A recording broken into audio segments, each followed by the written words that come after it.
We are just about to get started.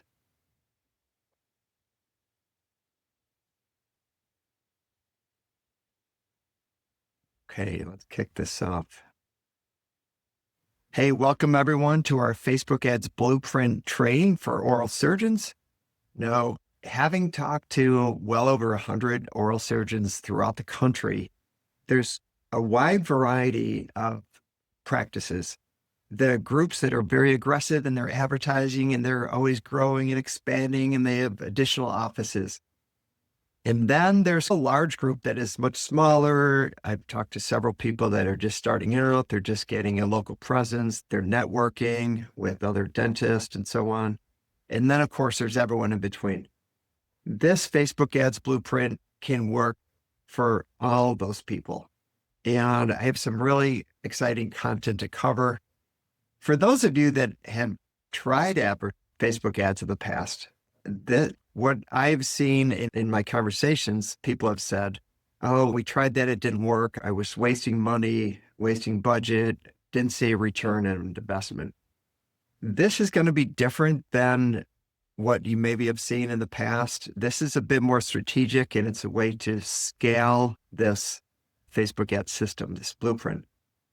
The other thing that I want to mention about Facebook ads going into this is it's a fairly inexpensive advertising platform. It's much less expensive than something like Google.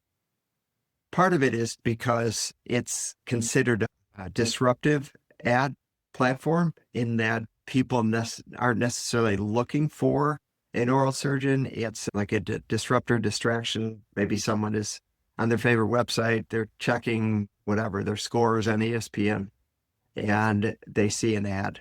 That's more like Facebook. So that is, and we're going to get into Facebook remarketing as well. So my commitment to you in the next 20 to 30 minutes, I'm going to keep this short, but I'll keep it very pointed. It's not going to be a generic social media talk. It's going to be more of a patient acquisition system. And I realize that attracting an LN4 patient is very different than a patient that just wants a wisdom tooth extracted. So we're talking about the high value patients today, and we're talking about scaling with modern strategies that people are using in 2025. Okay. So short bit about me is I am the owner and manager of Oral Surgeon Marketing Pros. I've been in this space for 14 years. I wrote a book for oral surgeons and digital marketing called Drill Down. I do coach other internet marketing agencies. I've worked the AAOMS conference, and my agency has won some awards from Google.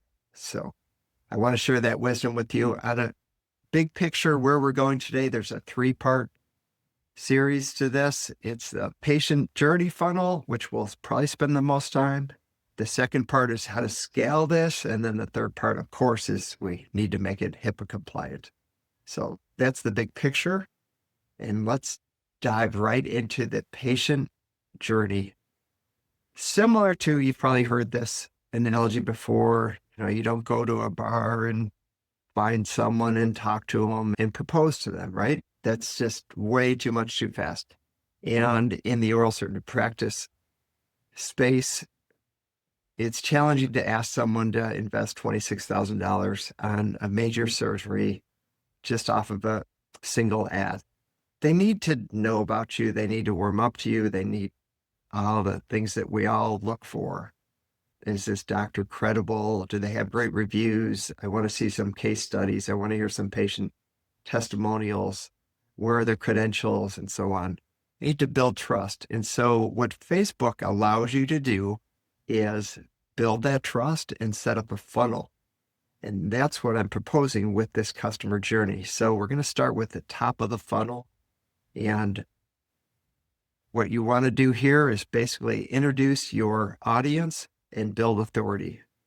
The middle of the funnel is going to be, once you've identified that the people that might be interested in your practice or in your services, now we're going to nurture those, and we're going to send more proof and build more trust. And then once we've captured those people, now we want to get into converting those people into reaching out, raising their hand, saying, I have an interest in your services. So how do we execute these three different stages of the patient journey? So the top of the funnel, more specifically, we're largely educating in a broad way a local area. So maybe a 10 to 15-mile radius of where you're at. And then we could also target people, say 35 to 65. And one of the ways to do this, I'm going to mention 2 or 3 different ways to do this. One of the ways to do this is to target interest in cosmetic dentistry or dental implants.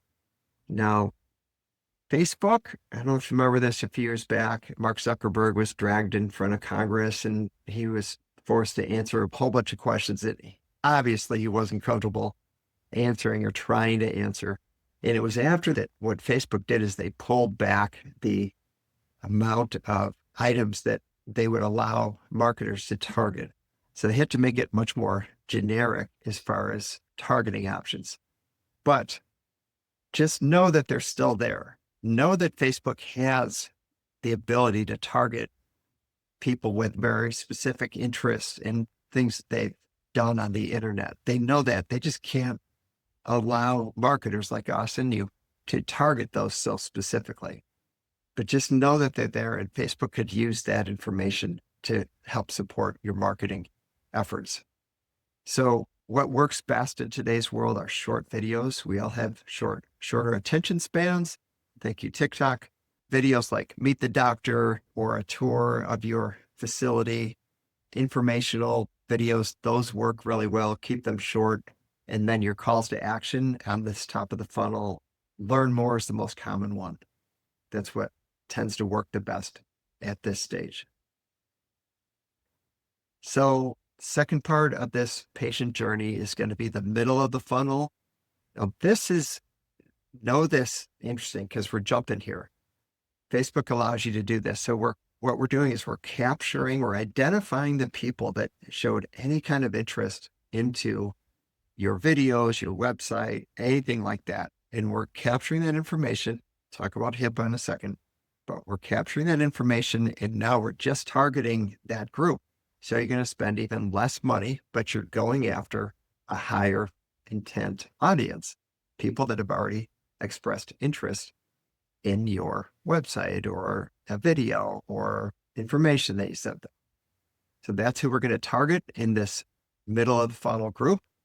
What kind of creatives would work in here? What kind of content would you want to send that group that have already showed some interest? Want to show them a happy patient story, tell them how they came in with this and they left with that, and now they're super happy. A short case study about some complex procedure. Of course, it's going to be like a high value procedure. And seeing these animated videos, that would work as well. Maybe about dental implants. Now notice I keep mentioning these higher value patient services. That's what you want to keep sending them. And your call to action in this middle of the journey section is going to be a little bit stronger. It's going to be watch more or see our results. It's going to be a little bit leading. It's not going to be as broad as just learn more. Okay, so now we're going to go to the bottom of the funnel. So we started with this broad, like local area, 10 to 15 miles. We threw out a bunch of more generic content. The second, we've identified people that are interested. And the third is now we're even going after a smaller group. This is the group that has passed the first 2 hurdles. You're going to spend even less money here, but again, there's going to be even a higher level of interest. And what we're really trying to do is we're trying to convert those people to reach out, fill out a form, make the phone call, and so on.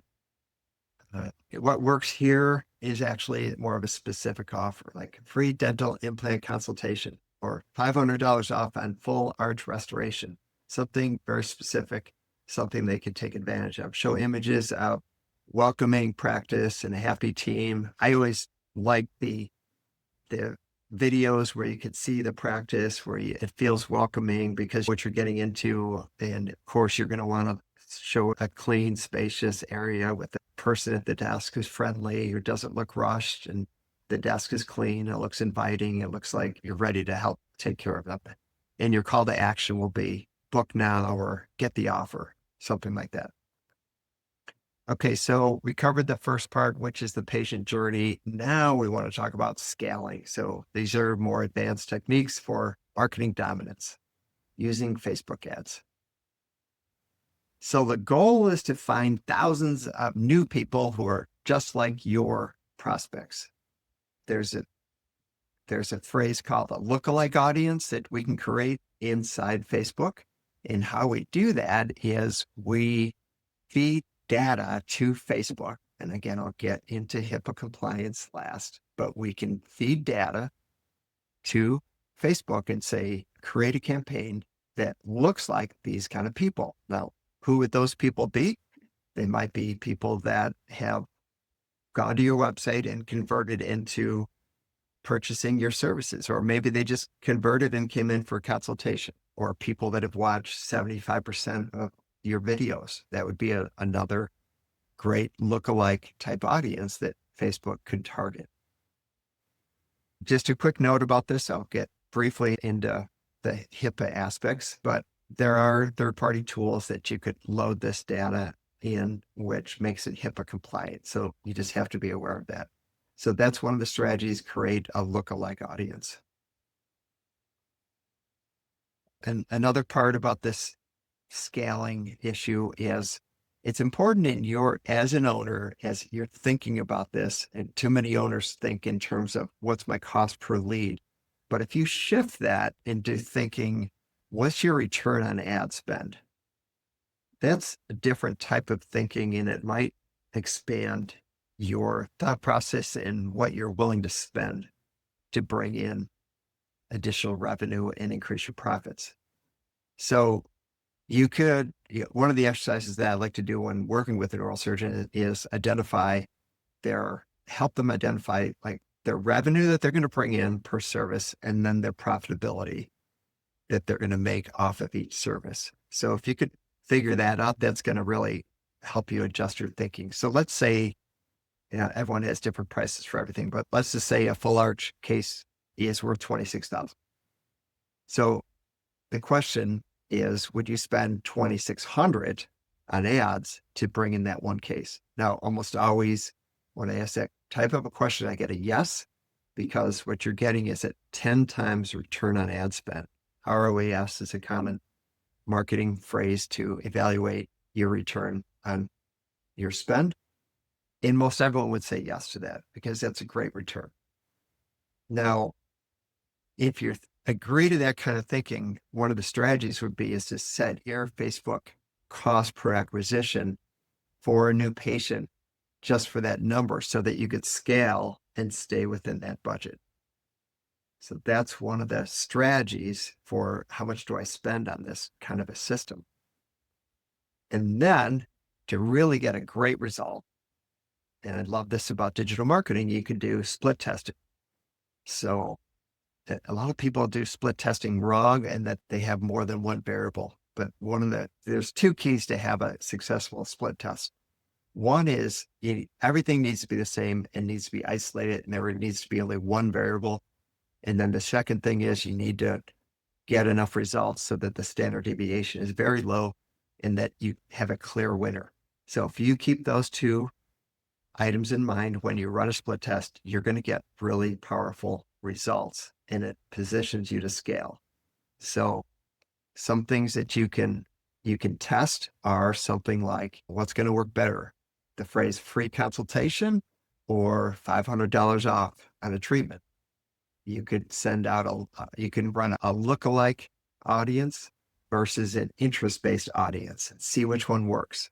You can compare a video of you talking versus a patient testimonial, see which one works better.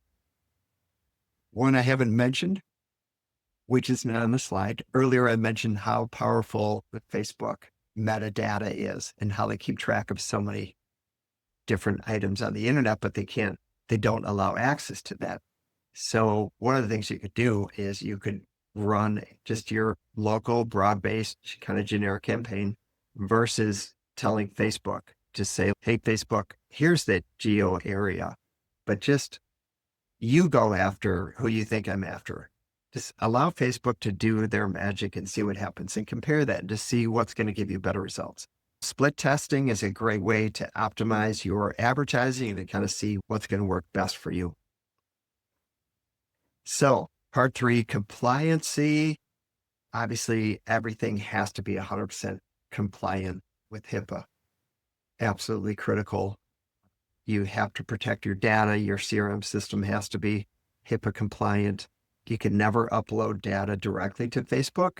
You have to use third-party compliant tools, especially if you're dealing with a lookalike audience. You have to pay attention, and it has to be done right.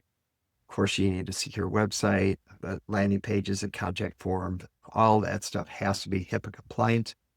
And the last rule in regards to this is everything has to be tracked on the server side of things, not inside Facebook. And that's a way to control the data, and that way things don't get shared.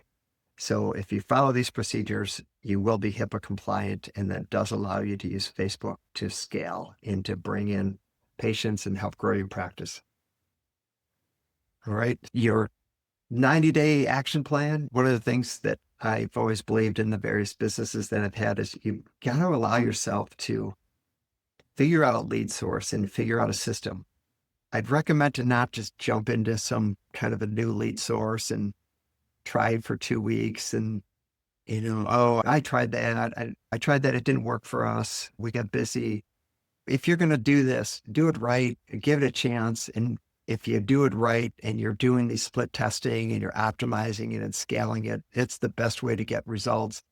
And then once you figure this out, you could really scale it and create market dominance. That's really what you want to have happen. So this is a 90-day action plan. Month one, I would just focus on building that funnel, launch that top, middle, and bottom of the funnel with a modest budget. Boy, you could do a lot with $500 to $1,000 a month. That's very affordable. And then month two, start analyzing and optimizing, doing some split test, identifying winners, turning off what isn't working. And then month three to really scale and try to lean into what's working best for you. So those are it gives you a pace to work things out and to figure out the flaws and so on. And I realize as a business owner, there's 1,000 things going on. Whether you use us or another agency, it's important to check in with that agency to see where they're at, make sure everyone's on the same game plan, make sure you're getting the data and you're able to read the results to make modifications to the plan. If you're interested, we are offering a complimentary no obligation strategy session. We can look at what you're doing, what's working, what's not working, make suggestions on how to help cause more growth. We could also look at your HIPAA practices to make sure you're compliant with everything. We can look at your ideal patient targeting and your funnel strategies, and even give you a 3-step action plan. So if you're interested in that, please let us know. Here's how you reach us. You can use your phone and scan that QR code. It should bring you to a calendar, and that would set an appointment with us. And there's our phone number and our website. So thanks for joining. I hope you got some good, valuable content out of this. And when you implement and take action, that's the best way to grow your practice.